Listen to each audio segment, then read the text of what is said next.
अस्सलाम वालेकुम, मैं हूं शाहजेब खानजादा। पाकिस्तान की सबसे बड़ी अदालत में 3 दिन बाद जाली अकाउंट्स केस की एक और दिलचस्प और अहम समाअत होने जा रही है। इस समाअत से न सिर्फ पीपल्स पार्टी की आला क़यादत का सियासी मुस्तकबिल जुड़ा हुआ है, बल्कि जाली अकाउंट्स को लेकर हुकूमती इक़दामात से मुताल्लिक भी अहम मामलात सामने आ सकते हैं। सुप्रीम कोर्ट ने 31 दिसंबर को आसिफ जरदारी के वकील को GIT रिपोर्ट पर हफ्ते के आखिर तक जवाब जमा कराने की मोहलत दी थी। यानी पीर से पहले पीपल्स पार्टी की आला क़यादत को अपना जवाब जमा कराना था, लेकिन अब तक पीपल्स पार्टी ने इस केस में अपना जवाब जमा नहीं कराया है। मगर पीर को सुप्रीम कोर्ट पीपल्स पार्टी की आला क़यादत के जवाबात का जायजा लेगी और इससे पहले उन्हें अपना जवाब जमा कराना होगा। इसके साथ ही पीर को होने वाली समाअत में अदालत GIT रिपोर्ट में लगाए गए इल्जामात और सिफारिशात का तयन करके अहम हिदायत भी जारी कर सकती है, क्योंकि जाली अकाउंट्स केस की GIT ने आसिफ अली जरदारी के खिलाफ 6, वज़ीर आला सिंध मुराद अली शाह के खिलाफ 3 और फरियाद तालपुर के खिलाफ 2 मुकदमात कायम करने की सिफारिश की है। सिर्फ यही नहीं, पीर की समाअत से वाज़ेह होगा कि हुकूमत ने GIT की सिफारिश पर जो 172 नाम ECL पर डाले थे, अदालती अहकामात के बाद इसका दोबारा से क्या जायजा लिया गया है। इस हवाले से गुज़िश्ता समाअत में चीफ जस्टिस मियां साकिब निसार ने वफाकी हुकूमत की तरफ से 172 अफराद का नाम ECL पर डालने पर बरहमी का इजहार करते हुए वफाकी काबीना को हिदायत की में इस फैसले पर दोबारा गौर किया जाए।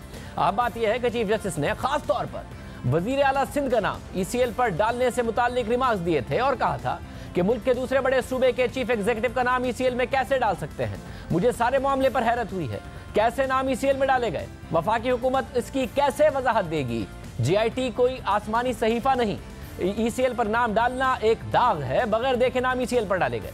चीफ जस्टिस ने हिदायत की कि वफाकी काबीना का अगला जो भी इजलास हो, इसमें ECL लिस्ट का दोबारा जायजा लिया जाए। सुप्रीम कोर्ट की हिदायत के बाद हुकूमत ने यह मामला वजारत दाखिला की मातहत नजरसानी कमेटी को भेज दिया था।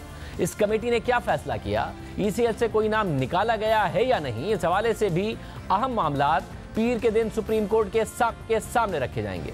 एक तरफ पीपल्स पार्टी की क़यादत जवाब तैयार कर रही है, तो दूसरी तरफ GIT अपनी तहकीकात जारी रखे हुए है। इस वक्त GIT किन मामलात की तहकीकात कर रही है, ज़राए क्या कहते हैं, हमारे साथ नुमाइंदा खुसूसी जाहिद गिशकोरी मौजूद है। जाहिद, बहुत शुक्रिया। जाहिद, इस वक्त GIT क्या मसरूफ़ है या इस वक्त वो अपना काम मुकम्मल कर चुकी है, जबकि पाकिस्तान पीपल्स पार्टी की क़यादत ने जवाब जमा कराना है सुप्रीम कोर्ट में? शाहजेब, देखें, अब जो वज़ीर आज़म में एसेट रिकवरी यूनिट का ऑफिस है, उसने GIT की तरफ से एक ख़त वसूल किया है जिसमें GIT ने एसेट रिकवरी यूनिट की मदद मांगी है। और इस वक्त एसेट रिकवरी यूनिट एक सेंटर स्टेज हासिल कर चुका है, क्योंकि तमाम तर जो बाहर की प्रॉपर्टीज़ हैं, मेन जो एक्यूज़ रिपोर्ट में जिनका नाम शामिल किया गया है, प्रॉपर्टीज़ के बारे में बताया गया है, उनकी ऑथेंटिक डॉक्यूमेंट चाहिए। GIT ने उस लेटर में लिखा है कि एक न्यूयॉर्क में जो छोटा सा स्टूडियो था और साबिक सदर आसिफ अली जरदारी उसको ओन करते थे, ऑनलाइन सिस्टम के तहत GIT ने उनकी वेबसाइट से एक डॉक्यूमेंट जो कि डीड डॉक्यूमेंट था वो रिसीव किया था। उस पर उन्हें एक ऑथेंटिकेटेड डॉक्यूमेंट चाहिए जो वेरीफाइड हो, इस पर मदद दरकार है उनको। इसके अलावा एसेट रिकवरी यूनिट को तकरीबन 27 ऐसी प्रॉपर्टीज़ हैं जो कि मेन मुल्ज़िम, जिसमें मजीद फैमिली की 25 प्रॉपर्टीज़ हैं, आसिफ अली जरदारी की मुबैना तौर पर 4 प्रॉपर्टीज़ शो की गई हैं, इन तमाम की डॉक्यूमेंटेशन हासिल करनी है। उसमें एक न्यूयॉर्क का छोटा सा स्टूडियो है जो मुबैना तौर पर वो ऑन करते हैं, उसकी ऑथेंटिकेटेड डॉक्यूमेंट चाहिए। एक उनका स्टूडियो वहाँ पर मरीना दुबई में है, जिसके बाद उनको गिफ्ट डीड चाहिए। एसेट रिकवरी यूनिट उसकी वो चाहता है कि उसकी तफसीलात मिलनी चाहिए। इसके अलावा मुबैना तौर पर एक पेरिस में और एक बेल्जियम में प्रॉपर्टी है। 25 प्रॉपर्टी मजीद फैमिली ओन करती है और GIT को मदद चाहिए एसेट रिकवरी यूनिट की, उनकी तमाम ऑथेंटिकेटेड डॉक्यूमेंट हासिल करने के लिए, क्योंकि तमाम तफसीलात उनको हासिल हैं। जो उनकी 16 प्रॉपर्टीज़ UK में हैं, इसके अलावा 9 प्रॉपर्टीज़ UAE में हैं, एक पेरिस में है और एक टर्की में है। इन तमाम के उनको डॉक्यूमेंट चाहिए। यही एक वजह है, हमारे ज़राए का कहना है कि एक लेटर GIT की तरफ से मिला है एसेट रिकवरी यूनिट को जिस पर उनको तमाम तर ये सर्विसेज दरकार हैं। इस वक्त 4 म्यूचुअल लीगल असिस्टेंट के तहत दरख्वास्तें दी गई हैं JIT की तरफ से वजारत दाखिला को, और फिर एसेट रिकवरी यूनिट को मुख्तलिफ ममालिक को ये भेजनी हैं ताकि वहाँ से तमाम तर इनकी तफसीलात आ सकें। हमारे ज़राए का ये भी कहना है कि एक आला शख्सियत पाकिस्तान की हैं जिनको JIT इंगेज किया है JIT ने, और उनके लिए बाहर की एक अहम शख्सियत की जो प्रॉपर्टीज़ पेरिस और कनाडा में हैं मुबैना तौर पर, उनकी तफसीलात मांगने के लिए। जी बहुत शुक्रिया। जाहिद बता रहे थे अब पीर को अहम समाअत होने जा रही है। सुप्रीम कोर्ट में पीपल्स पार्टी की आला क़यादत को अहम इल्ज़ामात और सवालों का जवाब भी देना होगा। इसमें से कुछ इल्ज़ामात इंतहाई संगीन नौयत के हैं जिनका ताल्लुक दुबई की जायदादों से है। अहम बात यह है कि जब हमने दुबई में पाकिस्तानियों की गैर ज़ाहिर शुदा जायदादों से मुताल्लिक तहकीकात की तो अहम मामलात सामने आए। उसमें सबसे अहम मामला मुश्ताक महर नामी शख्स का है जिसकी दुबई की जायदादें हमारी तहकीकात में सामने आई, और 28 नवंबर को हमने अपने प्रोग्राम में तफसीलात भी बताई और ये भी बताया कि मुश्ताक महर के शनाख्ती कार्ड पर दर्ज पता और आसिफ अली जरदारी के इस्लामाबाद के घर का पता दरअसल एक ही है। जाली अकाउंट्स की तहकीकात में एक और बड़ी पेशरफ्त सामने आई है। कुछ दिन पहले हमने आपको दुबई में पाकिस्तानियों की जायदादों के हवाले से यह बताया था कि दुबई में जायदादें रखने वाले 2 पाकिस्तानियों का ताल्लुक पीपल्स पार्टी की रहनुमा और साबिक सदर आसिफ अली जरदारी की बहन फरियाल तालपुर से जुड़ रहा है। अब एक और दिलचस्प मामला जाली अकाउंट्स केस में सामने आया है। JIT की इब्तिदाई तहकीकात के मुताबिक सिंध में शिकारपुर के रिहायशी मुश्ताक अहमद महर ने बहरिया टाउन के जैन मलिक के साथ एक मुश्तरका अकाउंट खोला जिसमें JIT के दावे के मुताबिक 8 अरब रुपए से जायद रुपए की मुंतकली हुई। इस अकाउंट से पैसे मुबैना जाली अकाउंट्स में मुंतकिल किए गए और कुछ जाली अकाउंट से पैसे इस मुश्तरका अकाउंट में आए। अब कौन है ये मुश्ताक महर? इस हवाले से जब हमने तहकीकात शुरू की तो हैरान कुन इनकी शफात सामने आए हैं। मुश्ताक महर के शनाख्ती कार्ड पर मुस्तकिल पता जिला शिकारपुर का है, जबकि मौजूदा पता इस्लामाबाद में F8 गली नंबर 19 का है। हैरान कुन तौर पर पीपल्स पार्टी के शरीक चेयरमैन आसिफ अली जरदारी के शनाख्ती कार्ड पर भी यही पता दर्ज है। यानी मुश्ताक महर और आसिफ अली जरदारी का इस्लामाबाद के घर का एक ही पता है। JIT ज़राए को शक है कि मुश्ताक महर वो शख्स है जिसके जरिए जाली अकाउंट्स का ओमनी ग्रुप और जरदारी ग्रुप से ताल्लुक जुड़ता है। हमारे ज़राए के मुताबिक आज JIT ने भी साबिक सदर आसिफ अली जरदारी से मुश्ताक महर के हवाले से सवालात किए, जिस पर आसिफ अली जरदारी ने उनसे कहा कि मुश्ताक महर उनका फिजियोथेरेपिस्ट है। मुश्ताक अहमद महर को आसिफ अली जरदारी का मुबैना फ्रंटमैन करार दिया जा रहा है, जिसके बाद JIT की रिपोर्ट भी सामने आई और यही बातें उसमें दोहराई भी गई। ये बात वाज़ेह हो कि जब पाकिस्तानियों की बैरून मुल्क जायदादों के हवाले से हम तहकीकात कर रहे थे तो ये सारे मामलात सामने आए कि किस तरीके से फ्रंटमैन के ज़रिए वहाँ पर जायदादें, चाहे वो आसिफ जरदारी साहब के हवाले से नाम आ रहा हो या फिर फरियाल तालपुर साहिबा के हवाले से नाम आ रहा हो, और बाद में ये बातें JIT में भी कन्फर्म होती नजर आई। साथ ही JIT ने मुश्ताक नामी शख्स को आसिफ जरदारी का फ्रंटमैन भी करार दिया। अब ये संगीन इल्ज़ामात हैं और अगर पीपल्स पार्टी की तरफ से इन अहम सवालात पर जवाब जमा कराए जाते हैं तो सुप्रीम कोर्ट उनका जायजा लेगी। दुबई की जायदादों से मुतालिक एक और जो मामला है और अहम नाम है वो हामिद समू नामी शख्स का है। हामिद समू के हवाले से जो सवालात उठ रहे हैं, पीपल्स पार्टी को अदालत में उनका जवाब देना है। गुज़िश्ता साल 22 नवंबर को हमने अपनी तहकीकात में आपको बताया था कि हामिद समू ने दुबई की जायदादें जिनकी मालियत 65 करोड़ है वो एमनेस्टी स्कीम से फ़ायदा उठाकर जाहिर तो की, मगर दिलचस्प बात यह है कि पीपल्स पार्टी की अहम रहनुमा फरियाल तालपुर और हामिद समू के शनाख्ती कार्ड पर दर्ज पता दरअसल एक ही। हमारी तहकीकात के मुताबिक हामिद समू के नाम पर दुबई के नुमाया इलाकों में जायदादें हैं और हामिद समू ने इन जायदादों की मालियत FBR को 65 करोड़ रुपए बताई है। अहम बात यह है कि हामिद समू ने ये जायदादें 27 जून 2018 को साबिका हुकूमत की आखिरी एमनेस्टी स्कीम से फायदा उठाते हुए FBR के सामने जाहिर कर दी हैं। अब यहाँ इस पूरी कहानी का सबसे दिलचस्प पहलू है कि हामिद समू के शनाख्ती कार्ड पर जो मुस्तकिल पता लिखा हुआ है वो थरपारकर का है और जो आर्जी पता शनाख्ती कार्ड पर लिखा हुआ है वो कराची के इलाके क्लिफ्टन का है। हामिद समू के शनाख्ती कार्ड पर दर्ज पता है मकान number D75 block 5 Kahkashan Clifton Karachi. FIA ने भी उन्हें इसी पते पर नोटिस भेजा है। हैरानकुन तौर पर यही पता पीपल्स पार्टी की अहम रहनुमा और साबिक सदर आसिफ अली जरदारी की बहन फरियाल तालपुर का है। फरियाल तालपुर के एफबीआर में जमा होने वाले टैक्स गोशवारों में जो पता दर्ज है वो है D75 ब्लॉक 5 क्लिफ्टन कराची। और फरियाल तालपुर ने कागजात नामजदगी में भी इसी बंगले को अपनी जायदाद बताया है। इस हवाले से हमने हामिद समूह के गांव से भी पता कराया। वहां से ये पता चला कि हामिद समूह काफी अरसे जरदारी खानदान के साथ जुड़े हुए हैं और उनकी माली हैसियत इतनी नहीं है कि वो दुबई में जायदादें रख सकें, जिनकी मालियत खुद उन्होंने 65 करोड़ रुपए बताई है। बहरहाल FIA की तहकीकात कर रही है। अब अहम बात यह है कि हामिद समूह की ट्रैवल हिस्ट्री के मुताबिक वो 18 मार्च 2017 को इस्लामाबाद एयरपोर्ट से अबू धाबी गए और अब तक वापस नहीं आए। वो मुल्क से बाहर है और इसी दौरान उनकी तरफ से एमनेस्टी स्कीम से फायदा भी उठा लिया गया।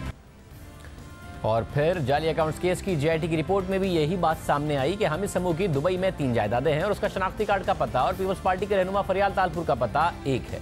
JIT ने हामिद समूह को फरियाल तालपुर का फ्रंटमैन करार दिया है और कहा है कि वो फरियाल तालपुर का काबिल एतमाद ड्राइवर है। ये वो इल्जामात और सवालात हैं जिनका सामना पीपल्स पार्टी को अदालत में करना है, इसका जवाब देना है। जवाब तैयार हो रहा है। दुबई जायदादों से मुतालिक सिर्फ ये 2 किरदार नहीं हैं जिनकी वजाहत पीपल्स पार्टी को करनी है, बल्कि एक और शख्स अब्बास जरदारी को भी दुबई जायदादों से मुतालिक अहम किरदार समझा जा रहा है। दुबई जायदादों से मुतालिक जब हमने तहकीकात की तो पता चला कि अब्बास जरदारी की दुबई में 2 जायदादें हैं और इन दोनों जायदादों के लिए अब्बास जरदारी ने पावर ऑफ अटॉर्नी फरियाल तालपुर को दिया हुआ है।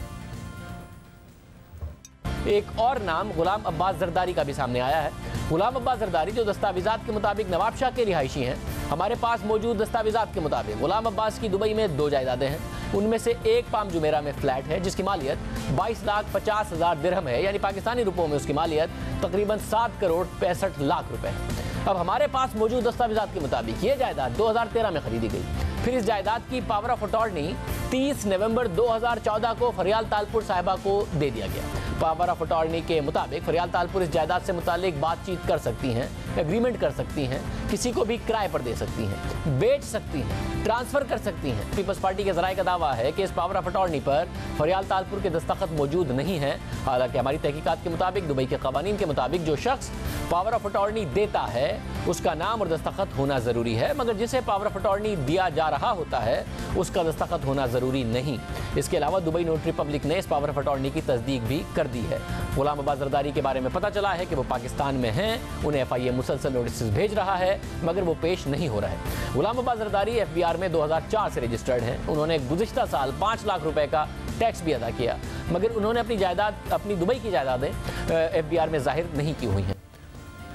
गुलाम अब्बास जरदारी के बारे में अब JIT ने दावा किया है कि वो भी फरियाल तालपुर के फ्रंटमैन हैं, क्योंकि उनके नाम पर दुबई में 2 जायदादें हैं और उसने पावर ऑफ अटॉर्नी फरियाल तालपुर के नाम करवाया हुआ है, जिसके तहत फरियाल तालपुर को इन जायदादों की खरीदो फरोख्त का इख्तियार दिया गया है। JIT रिपोर्ट के मुताबिक फरियाल तालपुर इन जायदादों की बेनिफिशियल मालिक हैं, मगर उन्होंने अपने असासों में इसे जाहिर नहीं किया। JIT ही के मुताबिक मुश्ताक महर, हामिद समूह और अब्बास जरदारी तीनों फ्रंटमैन हैं।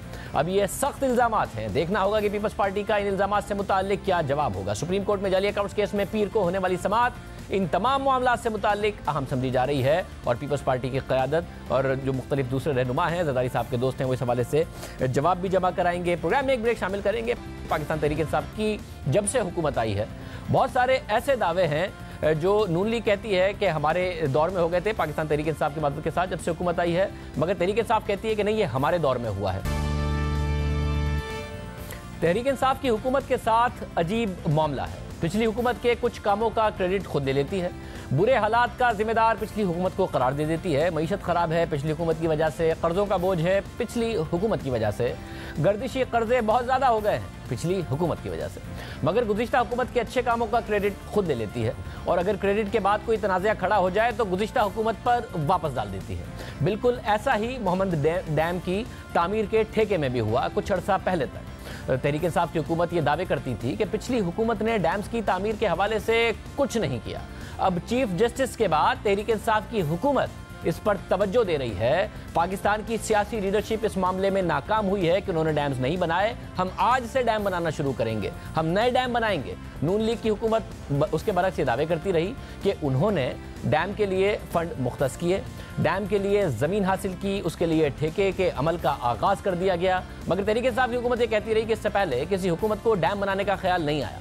वज़ीर आज़म इमरान खान ने कहा कि माजी में कभी सियासी क़यादत को डैम बनाने का ख्याल नहीं आया, क्योंकि थे किसी को डैम बनाने का ख्याल नहीं आया, चीफ जस्टिस को आया और अब हम इस पर बात करेंगे। सियासी लीडरशिप की नाकामी है, ये दावा रहा तहरीक इंसाफ का। मगर जैसे ही कुछ दिन पहले मोहम्मद डैम के हवाले से उसकी कंपनी का ठेका, जो तामीर का ठेका है, डेस्कॉन कंपनी को देने का मामला सामने आया तो ये इल्ज़ाम लगा कि तहरीक इंसाफ की हुकूमत ने अपने ही मुशीर तिजारत की कंपनी को डैम की तामीर का ठेका दे दिया है। इस हवाले से कॉन्फ्लिक्ट ऑफ इंटरेस्ट हुआ है। इमरान खान दावे करते थे कि जो भी हुकूमत में होगा वो बिजनेस नहीं करेगा। अब रज़ाक दाऊद साहब की कंपनी को ये क्यों ठेका दिया जा रहा है, इस हवाले से अपोजिशन ने हुकूमत पर इल्ज़ामात लगाए, तहकीकात का मुतालबा किया तो हुकूमत ने यह वजाहत दी कि मोहम्मद डैम की बोली का अमल तो गुज़िश्ता दौरे हुकूमत में शुरू हुआ था।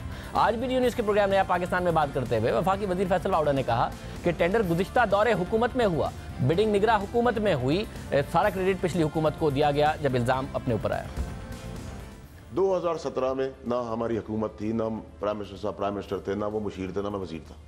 2017 को आपने ले डाउन किए रूल्स एंड रेगुलेशंस, सही है, उस पर 23 कंपनियों ने बिड किया, टेंडर्स के लिए पैसे देके कॉन्ट्रैक्ट बिडिंग मटेरियल लिया, सही है, और उसके बाद 5 कंपनियों ने बिड किया। 5 कंपनियों ने जब बिड किया वो किया जून 2018 में, तब भी ना मैं वजीर था, ना वो मुशीर थे, ना वो वजीर आजम थे। आपके रूल्स को हमने अमेंड किया होता, आपकी चीज़ों को हमने छेड़ा होता, आपका सवाल उठता था। एक आदमी वक्त से पहले ही उसको पता ही नहीं था कि सब कुछ होने वाला है, आप या तो वो नौजुबिल्ला उसका कोई आसमानी इंफॉर्मेशन थी कि सब होने वाला है। अब डेस्कॉन के हवाले से मामला आया है, रज़ाक दाऊद साहब के हवाले से मामला आया है, तो सब कुछ क्रेडिट दिया जा रहा है पिछली हुकूमत को कि आपने ये किया था, आप लोगों ने ठेके दिए थे, आप लोगों ने बिडिंग की थी, आप लोगों को डैम बनाने का ख्याल आया था। अब ये इल्ज़ाम भी लग रहा है कि डैम हम बना रहे हैं और नून लीग और पीपल्स पार्टी बनाने नहीं दे रहे, बल्कि उसके खिलाफ साजिश कर रहे हैं। हालांकि अब ये क्रेडिट भी दे रहे हैं कि डैम बनाना ही नून लीग की हुकूमत में शुरू किया गया था। तहरीक इंसाफ का ये दावा इसके गुज़िश्ता मौक़िफ़ के खिलाफ है, क्योंकि अब खुद तहरीक इंसाफ ये कह रही है कि डैम की तामीर का इब्तिदाई काम गुज़िश्ता हुकूमत के दौर में ही शुरू हो गया था। यानी अब तहरीक इंसाफ मान रही है कि नून लीग ठीक कह रही थी कि डैम पर काम गुज़िश्ता हुकूमत में शुरू हो गया था। इसके अलावा भी तहरीक इंसाफ की हुकूमत ये दावा कर रही है कि उसकी हुकूमत आते ही बड़े पैमाने पर बैरून मुल्क से बराह रास्त सरमायाकारी आने लगी है। बहुत सी बड़ी बड़ी कंपनियां पाकिस्तान का रुख कर रही हैं और पाकिस्तान में अरबों डॉलर की सरमायाकारी करने पर आमादा हैं, और ये सब कुछ तहरीक इंसाफ की हुकूमत आने के बाद हो रहा है, क्योंकि अब बैरूनी सरमायाकार पाकिस्तान पर एतमाद का इजहार कर रहे हैं जब से तहरीक इंसाफ की हुकूमत आई है। मगर तहरीक इंसाफ की नई सरमायाकारी के अक्सर दावे हक़ाइक़ के बरखिलाफ हैं। अक्सर सरमायाकारी के मुआहदे गुज़िश्ता दौरे हुकूमत में हुए, उन पर मुज़ाकरात हुए, बातचीत हुई और फिर MOU साइन हुए और अब उन पर अमल होने जा रहा है। मगर तहरीक इंसाफ इसे अपनी कामयाबी के तौर पर पेश कर रही है। हुकूमत के साबिक तर्जुमान बराए मईशत, जिनके बारे में अब हुकूमत कहती है कि वो तो तर्जुमान थे ही नहीं, ना ही उनका नोटिफिकेशन जारी हुआ, जिनके बारे में खुद वफाकी वज़ीर इत्तलात फवाद चौधरी ने ट्वीट करके कहा था कि वो तर्जुमान तैनात हो गए हैं, और जब खुद कह रहे हैं कि वो 24 दिसंबर तक मीटिंग्स में भी शिरकत करते रहे, उन्होंने यानी फ़ारूक सलीम ने 9 दिसंबर को ट्वीट किया कि 100 दिनों में 8 बड़ी गैर मुल्की कंपनियों ने बराह रास्त सरमायाकारी का ऐलान किया। इस ट्वीट में उन्होंने दावा किया कि सुजुकी कंपनी ने नवंबर 2018 में पाकिस्तान में $450 मिलियन की सरमायाकारी करने का ऐलान किया है। इसके अलावा कोका कोला ने $200 मिलियन और पेप्सी ने $1 अरब की सरमायाकारी का ऐलान किया है। फ़ारूक सलीम ने दावा किया कि दुनिया की बड़ी एनर्जी कंपनी एक्सॉन मोबिल और सीमेंस, गाड़ियां बनाने वाली कंपनियां रेनो और वॉक्सवैगन कंपनी ने भी पाकिस्तान में सरमायाकारी का ऐलान कर दिया है। सिर्फ फ़ारूक सलीम ही नहीं, इससे पहले वज़ीर आज़म इमरान खान ने भी 2 दिसंबर को सहाफ़ियों को दिए गए इंटरव्यू में दावा किया कि इनके हुकूमत में आने के बाद मुल्क में तेजी से सरमायाकारी आ रही है। वज़ीर आज़म इमरान खान ने एक्सॉन मोबिल और सुजुकी कंपनी और पेप्सी कंपनी की सरमायाकारी का क्रेडिट खुद लिया, हालांकि यह मुकम्मल सच नहीं है। इससे पहले वज़ीर ख़ज़ाना सद उमर ने भी 27 नवंबर को ट्वीट किया कि सरमायाकारी के हवाले से आज का दिन बेहतरीन था। सुजुकी के जो चेयरमैन हैं, ग्लोबल चेयरमैन ने $450 मिलियन की सरमायाकारी पर रजामंदी जाहिर कर दी है। इसके अलावा दुनिया की सबसे बड़ी एनर्जी कंपनी एक्सॉन मोबिल ने भी 27 साल बाद पाकिस्तान में दोबारा अपना दफ्तर खोलने की हामी भर ली है। क्या तहरीक इंसाफ की हुकूमत के दावे दुरुस्त हैं?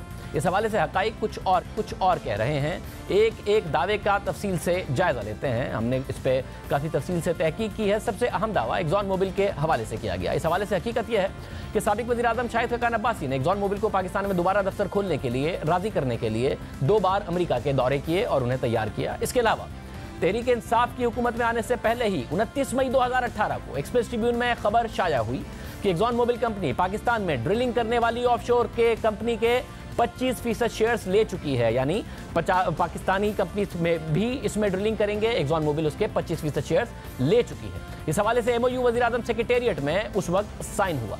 निगरान दौरे हुकूमत में उस वक्त के निगरान वजीर खारजा हुसैन हारून ने दावा किया कि अमरीकी कंपनी एक्सॉन मोबिल ने पाक ईरान सरहद के करीब तेल का बहुत बड़ा जखीरा दरियाफ्त कर लिया है। इस जखीरे के बाद पाकिस्तान तेल की पैदावार करने वाले 10 बड़े मुमालिक में शामिल हो जाएगा। उन्होंने दावा किया कि पाकिस्तान के तेल के ज़खायर कुवैत से भी ज़्यादा हो जाएंगे। निगरान वज़ीर ख़ारिजा ने दावा किया कि एक्सॉन मोबिल से ये यकीन दहानी ले ली गई है कि वो 10 अरब डॉलर्स के पैदावारी कॉम्प्लेक्स पाकिस्तान में बनाएगी। और फिर उसके अगले दिन निगरान वज़ीर ख़ारिजा ने वजाहती बयान जारी किया कि एक्सॉन मोबिल ने ड्रिलिंग शुरू कर दी है, मगर वो कामयाबी के लिए पुरुमीद है कि तेल का बहुत बड़ा ज़खीरा मिलेगा। इन खबरों से वाज़ेह हो रहा है कि एक्सॉन मोबिल पहले से ही पाकिस्तान में सरमायाकारी कर रही थी। 25% शेयर पहले ही ऑफशोर ड्रिलिंग में ले चुकी थी। फिर गुज़िश्ता दौरे हुकूमत में की गई कोशिशों की बाद वो पाकिस्तान में दफ्तर खोलने पर भी आमादा हो गई थी। फिर भी तहरीक इंसाफ ने यह दावा किया कि इतने अरसे बाद ये कंपनी आई है जब हमारी हुकूमत आई है। ये दावा दुरुस्त नहीं है। इसके अलावा तहरीक इंसाफ ने सुजुकी कंपनी के हवाले से दावा किया कि वो 450 मिलियन डॉलर्स की नई सरमायाकारी कर रही है। ये दावा वज़ीर ख़जाना और हुकूमती तर्जुमान ने भी किया, मगर ये भी मुकम्मल सच नहीं है, क्योंकि 29 नवंबर 2018 को शाया होने वाली एक्सप्रेस ट्रिब्यून की खबर के मुताबिक तहरीक इंसाफ की हुकूमत सुजुकी कंपनी की जानिब से नई सरमायाकारी की ख्वाहिश का जो ख्वाब है वो दूर की बात है, क्योंकि जापानी कंपनी ने शर्त रखी है कि उसे वही सहूलतें दी जाएं, ख़ास तौर पर वही टैक्स में रियायत दी जाएं जो नई कंपनियां, गाड़ियां बनाने वाली नई कंपनियों को दी जा रही हैं। और ये पॉलिसी नई कंपनियों को लाने के लिए गुज़िश्ता दौरे हुकूमत में नून लीग लेके आई थी ताकि नई कंपनियां आएँ। इसके लिए हुकूमत को ऑटोमोबाइल पॉलिसी 2016 में तरमीम करनी पड़ेगी अगर तहरीक इंसाफ की हुकूमत चाहती है कि 450 मिलियन डॉलर की सरमायाकारी सुजुकी करे और उन्हीं शराइत पर करे, उन्हीं इंसेंटिव्स के साथ करे जो कि नई आने वाली कंपनियों को दी जा रही हैं। पहले से मौजूद 3 जापानी कंपनियों के लिए गुज़िश्ता हुकूमत की पॉलिसी के मुताबिक ये इंसेंटिव्स नहीं थे, टैक्स की रियायत उनको उस तरीके से नहीं दी जानी थी, बल्कि नए प्लेयर्स मार्केट में आए, पाकिस्तानियों को नई गाड़ियां मिलें, कंपटीशन की फिजा हो और ये कंपनियां जो पहले से पाकिस्तान में गाड़ियां बना रही हैं वो क्वालिटी बेहतर करें, कीमत कम करें। इसके लिए नई कंपनियां आएँ, इसलिए इन 3 कंपनियों को ये इंसेंटिव नहीं दिया जा रहा था। और गुज़िश्ता हुकूमत में भी सुजुकी की तरफ से ये कहा गया कि हम सरमायाकारी करने को तैयार हैं अगर आप हमें वही टैक्स इंसेंटिव दे दें, मगर गुज़िश्ता हुकूमत उस तरीके से नहीं मानी और तहरीक इंसाफ की हुकूमत ने यह दावा कर दिया कि वो 450 मिलियन डॉलर के लिए राजी हैं। मगर क्या इस बात पर राजी हो गए कि सुजुकी को भी वही मराहत दी जाएंगी जो नए प्लेयर्स को दी जा रही हैं? ये अभी तक हुकूमत ने नहीं बताया। पहले से मौजूद कंपनियों की उजारादारी खत्म करने के लिए गुज़िश्ता हुकूमत ने इकदाम किए थे। क्या पहले से मौजूद कंपनियों को वही टैक्स इंसेंटिव देने को तहरीक इंसाफ की हुकूमत तैयार है? आज तक नहीं बताया। इसी तरह तहरीक इंसाफ की हुकूमत ने एक और दावा किया कि कार बनाने वाली एक और कंपनी रेनो भी पाकिस्तान में सरमायाकारी करने को तैयार हो गई है। मगर हकीकत यह है कि नवंबर 2017 में इस कंपनी ने एक अरब कंपनी के साथ मिलकर पाकिस्तान में प्लांट लगाने का मुआहिदा किया, जिसके तहत 2018 के आगाज़ में प्लांट की तामीर का आगाज़ कर दिया जाएगा और 2019 तक गाड़ियों की फरोख्त शुरू कर दी जाएगी। यह खबर अखबारात में शाया भी हुई, मगर तहरीक इंसाफ की हुकूमत ये दावा कर रही है कि रेनो कंपनी ने उसके इख्तिदार में आने के बाद सरमायाकारी का ऐलान किया है। इसी तरह एक और कार बनाने वाली कंपनी वॉक्सवैगन के हवाले से दावा किया कि वो पाकिस्तान में सरमायाकारी करने के लिए तैयार हो गई है। मगर नवंबर 2017 की खबर ये बता रही है कि उस वक्त के वज़ीर आज़म शाहिद खान अब्बासी ने वॉक्सवैगन कंपनी को खुशामदीद कहा और उसे यकीन दिलाया कि हुकूमत उसे तमाम सहूलतें फराहम करेगी। यानी ये भी पिछली हुकूमत का क्रेडिट था, क्योंकि उसने 2016 में नई ऑटो पॉलिसी अनाउंस की थी ताकि नए प्लेयर्स आएँ और पुराने जो प्लेयर्स मौजूद हैं, पुरानी जो कंपनीज मौजूद हैं, उनको वही मराहत देने से इनकार कर दिया था, जिसकी वजह से ये नए प्लेयर्स आ रहे थे। तो जो पुराने प्लेयर्स हैं उसका क्रेडिट भी तहरीक इंसाफ ने लिया, नए प्लेयर्स का भी लेने लगी। हालांकि अखबारात में खबरें मौजूद हैं। इसी तरह तहरीक इंसाफ की हुकूमत ने दावा किया कि पेप्सी ने 1 अरब डॉलर्स और कोका कोला ने 200 मिलियन डॉलर्स की सरमायाकारी करने का ऐलान किया है। मगर जब हमने पेप्सी और कोक के मकामी नुमाइंदों से बात की तो उन्होंने कहा कि यह खबर खुद उनके लिए भी खबर है कि नई सरमायाकारी हो रही है। पहले से ही नए प्लांट्स के मंसूबों पर काम हो रहा था, कुछ नए प्लांट्स मुख्तलिफ शहरों में लग भी गए हैं, कुछ पर मजीद काम हो रहा है। तहरीक इंसाफ गुज़िश्ता दौरे हुकूमत के मंसूबों का क्रेडिट ले रही है, खुद ले तो रही है, मगर मुआशी मसाइल का जिम्मेदार फिर गुज़िश्ता हुकूमत को करार दे रही है। जो प्रोजेक्ट्स लग गए या लगना शुरू हो गए या मुआहदे हो गए थे उनका क्रेडिट ले रही है। और डैम बनाने का लिया, मगर जब मोहम्मद के हवाले से कंट्रोवर्सी आई डेस्कॉन की और रज़ाक दाऊद साहब की कंपनी की, तो फिर गुज़िश्ता हुकूमत को क्रेडिट दे दिया कि नहीं, ये सारी बिडिंग तो आपके दौर में हुई थी और डैम बनाना के हवाले से जो ठेके देने का मामला है वो आपके दौर में शुरू हो गया था। फिर हम एक ब्रेक शामिल करते हैं, मज़ीद अहम खबरों पर बात करेंगे एक ब्रेक के बाद।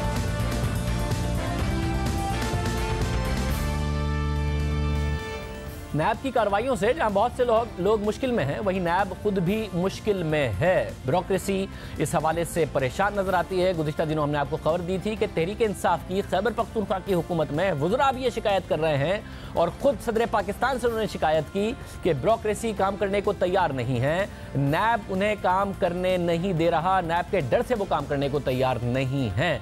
साथ में उनकी तरफ से यह भी कहा गया था कि पहले ये होता था कि एक ब्यूरोक्रेट काम नहीं करता था तो 4 ब्यूरोक्रेट लाइन में खड़े होते थे कि आप हमसे काम करा लें, इसे हटा दें, मगर अब कोई तैयार नहीं है। नैब की कारकर्दगी पर तहरीक इंसाफ तनकीद करती रही है, नून लीग तनकीद कर रही है, पीपल्स पार्टी तनकीद कर रही है। तनकीद में फर्क अगर हो भी तो तनकीद सबकी अपनी जगह पर है। पार्लियामेंट और सुप्रीम कोर्ट में भी तनकीद हो रही है और चेयरमैन नैब को बार बार वजाहत करना पड़ रही है। चेयरमैन नैब आज सुप्रीम कोर्ट के सामने भी पेश हुए और आइंदा हफ्ते वो अपोजिशन जमातों के अरकान से भी मिलेंगे। आज सुप्रीम कोर्ट नैब पर बरहम हुई और एक केस की समाअत के दौरान चीफ जस्टिस ने रिमार्क्स दिए कि एक दरख्वास्त पर लोगों की पगड़ियां उछाली जाती हैं, नैब हर मामले में इंक्वायरी करके सिस्टम रोक देता है, नेकी का काम हो रहा है, नैब टांग अड़ाकर बदनामी कर देता है, सुप्रीम कोर्ट के अहकामात की तजलील की जा रही है, नैब की तहकीकात का कोई मयार है या नहीं, एक दरख्वास्त पर लोगों की इज्जत खत्म कर दी जाती है, क्या नैब के अलावा सारे चोर हैं?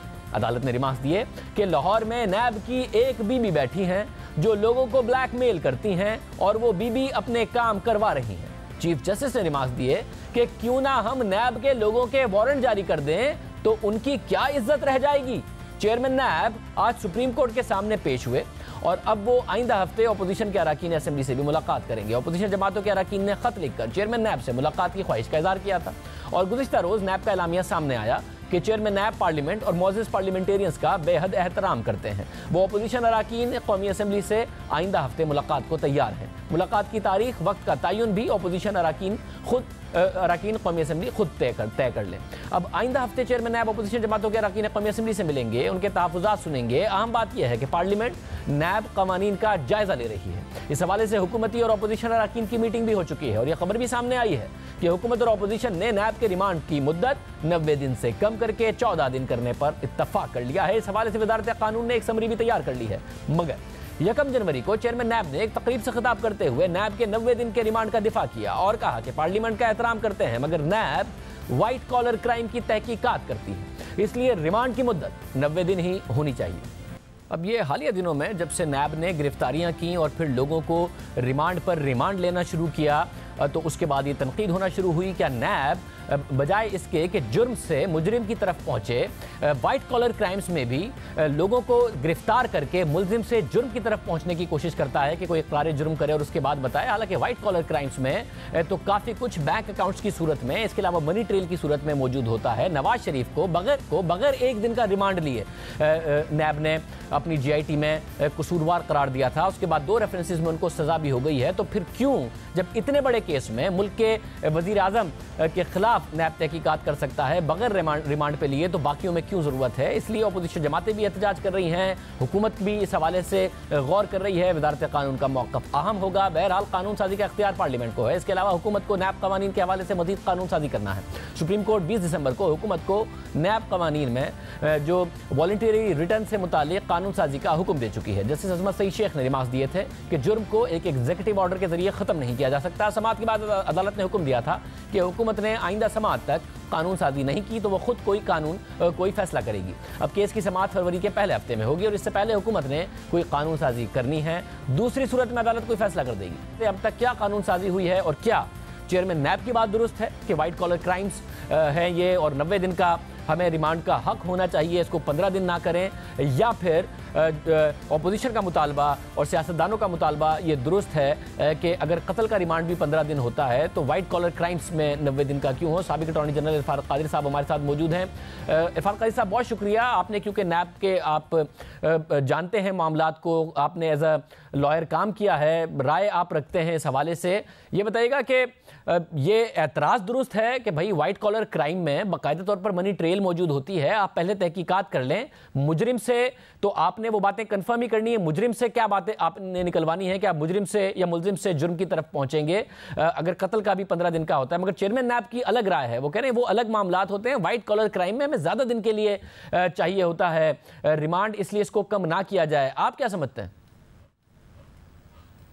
मैं समझता हूँ कि ये बड़ी ज़्यादती है कि ये 90 दिन का रिमांड रखा गया है। बल्कि अगर आप नैब के सारे केसेस का हुजम देखें और इनकी रिकवरीज़ को सामने रखें तो जो ज़्यादा रिकवरीज़ नैब ने की हैं वो तो बैंक डिफ़ॉल्ट केस में की हैं या पब्लिक एट लार्ज को डिफ्रॉड करने में की हैं। ये जो सियासतदानों और ब्यूरोक्रेट्स के केसेस हैं, ये तो मैं समझता हूँ कि ये नैब का हिस्सा होना ही नहीं चाहिए, क्योंकि इस पर एक तो रिकवरीज़ नहीं होती और दूसरा ये है कि जब आप सियासतदानों और ब्यूरोक्रेट्स को खाली आप होल्डर्स ऑफ पब्लिक ऑफिस कह के तो इनको इन्वॉल्व कर लेते हैं और बाकी तमाम कैटेगरीज़ को छोड़ देते हैं, तो उससे एक इम्प्रेशन इस तरह का जाता है जैसे कि ये कोई पॉलिटिकल विक्टिमाइजेशन है या एक किसी क्लास के ख़िलाफ़ आप प्रोसीड कर रहे हैं और अक्रॉस द बोर्ड अकाउंटेबिलिटी नहीं है। तो ये कवानीन में बिल्कुल तरामीम होनी चाहिए, लेकिन वो तरामीम जो है वो बहुत सारी चीज़ों को सामने रखते हुए, फॉर एग्ज़ाम्पल जो नया कानून बनना चाहिए, जो भी तरामीम होनी चाहिए पार्लियामेंट में, वो तमाम स्टेक होल्डर्स को उस पर इत्तफाक करना चाहिए, क्योंकि अभी तक जितने भी कवानीन इस पर बने हैं वो तमाम स्टेक होल्डर्स के कंसेंसस से नहीं बने। फॉर एग्ज़ाम्पल 97 का जो लॉ था इसका एहतसाब का, वो मियाँ नवाज शरीफ की हुकूमत थी, वो लॉपसाइडेड प्रोविजंस थे, लिहाजा वो किसी ने भी कभी उनको एक्सेप्ट नहीं किया।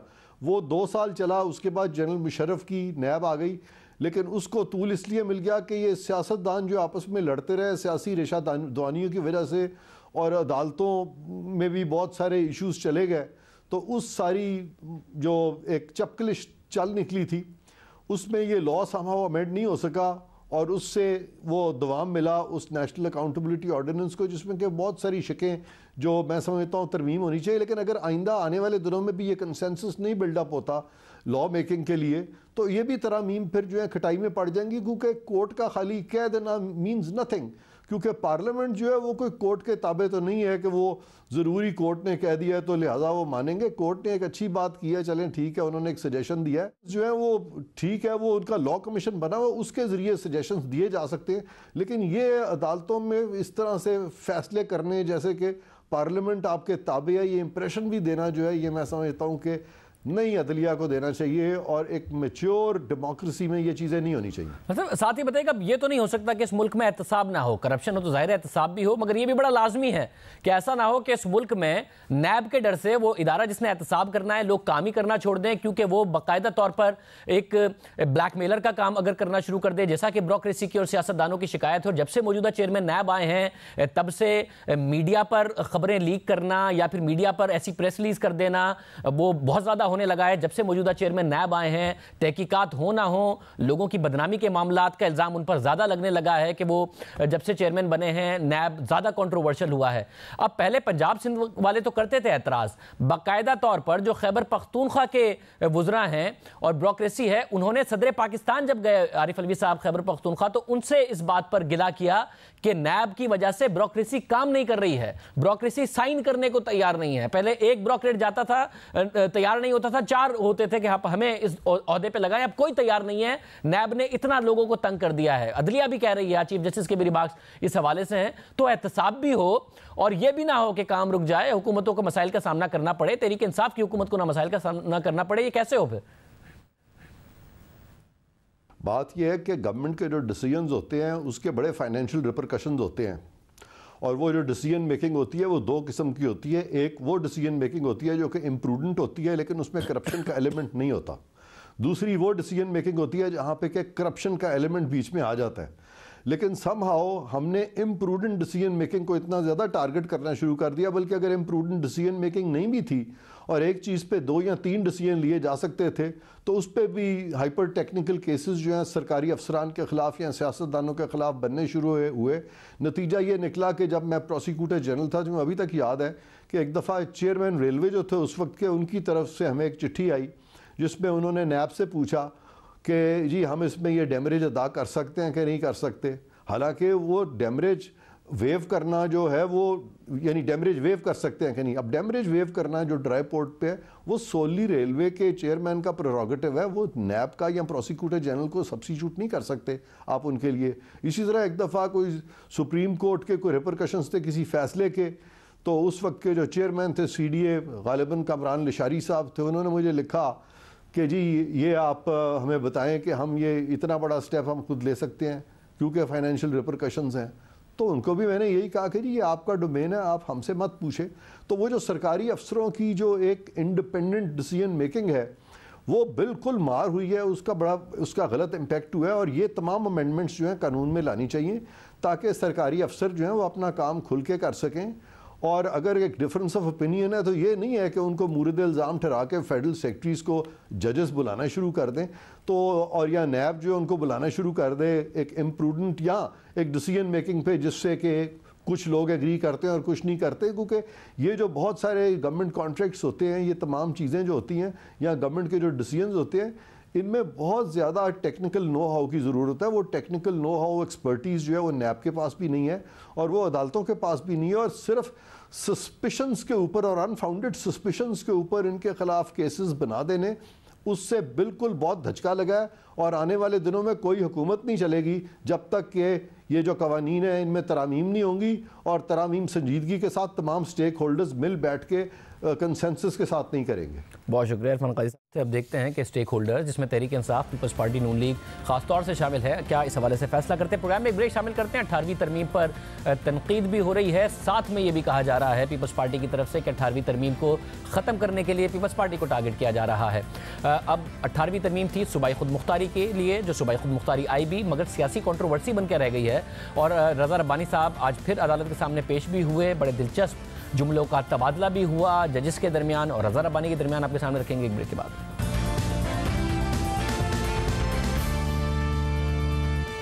एक तरफ पाकिस्तान के सियासी मैदान में 18वीं तरमीम ज़ेर बहस है तो दूसरी जानिब इस आईनी तरमीम के तहत वफाक के हस्पतालों की सूबों को मुंतकली से मुताल्लिक भी एक मामला सुप्रीम कोर्ट में ज़ेर समाअत है, जिसमें वफाक और सिंध अस्पतालों की मुंतकली के मामले पर आमने सामने है। इस केस में सिंध हुकूमत ने कराची के जिन्ना अस्पताल को वफाक के मातहत रखने के सिंध हाई कोर्ट के फैसले के खिलाफ सुप्रीम कोर्ट में अपील दायर की हुई है।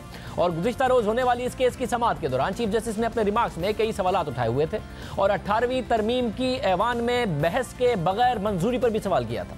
इस केस पर पीपल्स पार्टी के सेनेटर रज़ा रब्बानी के दलाइल आज भी जारी रहे और उनका 18वीं तरमीम के मामले पर जजिस से अहम मुकालमा भी हुआ। आज समाअत का आगाज हुआ तो रज़ा रब्बानी ने दरख्वास्त की कि अदालत ने गुज़िश्ता रोज मुख्तलिफ सवालात उठाए थे, मुनासिब होगा इस मामले पर फुल कोर्ट तश्कील दिया जाए। लेकिन रज़ा रब्बानी की फुल कोर्ट तश्कील देने की दरख्वास्त को अदालत ने मुस्तरद कर दिया। इस मौके पर जस्टिस एजाजुल एहसन ने रिमार्क्स दिए कि अदालत 18वीं तरमीम का जायजा नहीं ले रही, बल्कि हमारे सामने मसला 18वीं तरमीम के तहत चंद हस्पतालों का है, जिस पर रज़ा रब्बानी ने कहा कि वो अदालत की ऑब्जर्वेशन का एहतराम करते हैं और मुकदमे में अपने दलाइल जारी रखेंगे। रज़ा रब्बानी ने अदालत को बताया कि 18वीं तरमीम के बाद क्लियरिटी के लिए 19वीं तरमीम लाई गई। इस मौके पर चीफ जस्टिस ने रिमार्क्स दिए कि अगर सूबे सेहत के शोबे की बेहतरी की कोशिश ना करें तो क्या वफाकी हुकूमत मदद के लिए नहीं आए? क्या सूबे को सेहत के शोबे का मुकम्मल इख्तियार दे दिया जाए? क्या वफाकी हुकूमत लोगों को सहूलियात देने में कोई किरदार अदा नहीं कर सकेगी? इन रिमार्क्स पर रज़ा रब्बानी ने मौक़िफ़ इख्तियार किया कि हो सकता है मेरी तशरीह गलत हो। आइन कहता है कि सेहत का शोबा सूबे देखेंगे, अगर अस्पताल सूबों को नहीं मिलेंगे तो आइन का आर्टिकल अहमियत खो बैठेगा। रज़ा रब्बानी के दलाइल पर चीफ जस्टिस ने कहा कि ये कोई कानूनी और सियासी मसला नहीं, ना ही हमारे सामने छोटे बड़े सूबे का सवाल है। अदालत के सामने सवाल कानूनी है, छोटे बड़े सूबे का तफरका पैदा नहीं करना चाहिए। अदालत ने सिर्फ कानूनी नुक्ते की तशरीह करनी है। चीफ जस्टिस ने रज़ा रब्बानी को मुखातिब करते हुए कहा कि रज़ा रब्बानी साहिब, आपकी तवील सियासी जिद्दोजहद है, सियासी जिद्दोजहद करने वाली शख्सियात को छोटे बड़े सूबे का तफरका पैदा नहीं करना चाहिए। आप चाहते हैं कि गरीबों को सूबाई हुकूमतों के रहमो करम पर छोड़ दें? आपके मुताबिक वफाकी हुकूमत अस्पताल बनाकर सूबे के हवाले कर दे? आप चाहते हैं वफाक सिर्फ ग्रांट दे, बाकी किरदार सूबों का हो? चीफ जस्टिस के रिमार्क्स और सवालात के जवाब में रज़ा रब्बानी ने तारीख का हवाला पेश किया, जिस पर उनका फिर जजेस से मुकालमा हुआ। रज़ा रब्बानी ने अदालत को बताया कि 1935 के आइन में भी सेहत का शोबा सूबों के पास था। इस दलील पर चीफ जस्टिस ने कहा कि 1935 का आइन मुत्तहिदा हिंदुस्तान में अंग्रेजों ने बनाया, पाकिस्तान जिद्दोजहद से हासिल हुआ, हमें अपनी तारीख अपने आइन से शुरू करनी चाहिए। रज़ा रब्बानी ने मौक़िफ़ इख्तियार किया कि वफाकी हुकूमत के सेहत के शोबे में काम से सूबों और वफाक में तनाज़ा पैदा होगा। रियासत में वफाकी, सूबाई और लोकल हुकूमतें शामिल हैं। वफाकी हुकूमत सूबे में अस्पताल बना सकती है, मगर उसको चला नहीं सकती। अगर वफाकी हुकूमत सूबे में अस्पताल बनाकर चलाएगी तो आर्टिकल 137 अपनी अहमियत खो बैठेगा। रज़ा रब्बानी के इस बयान पर चीफ जस्टिस ने कहा कि रज़ा रब्बानी साहिब, इतना बड़ा बयान ना दीजिए, इस मामले में आर्टिकल 137 अपनी अहमियत कैसे खो बैठेगा? उनका कहना था कि सूबे फिर लाइब्रेरी और म्यूजियम को भी टेक ओवर कर लें, जिस पर रज़ा रब्बानी ने मौक़िफ़ इख्तियार किया कि आइन लाइब्रेरी और म्यूजियम की हद तक वफाकी हुकूमत को इख्तियार के इस्तेमाल की इजाज़त देता है, लेकिन जिना अस्पताल का तारीखी पस मंज़र देने का मकसद आइन की गलती की निशानदही करना है।